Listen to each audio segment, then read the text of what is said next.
chinbinaba leitraba na som leirana hanglaba samji bu yeng lagat ding thari yeng binaba leitraba sak yeng ming selna rozaki matau bu uraga kapsari aina ngawlise aina changise aina pamlise aina nusirse nupane nupane nupane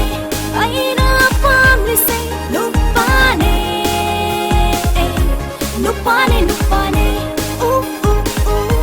nupane nupane eigi shaktam yekliba khunhai banang se kananu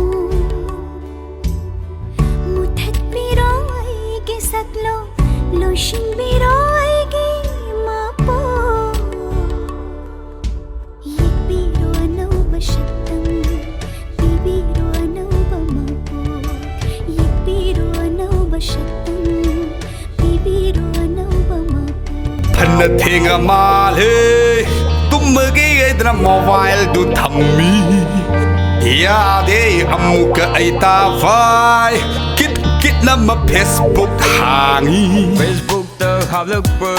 nangi profile photo like aina like chai like aina like chai awatpa leitraba kuding magpagtsaba awatpa yaudraba yengba na pajaba eidi nang bunushi eidi nang pamzai eidi nang on the ngongzai eidi nang on the lupsai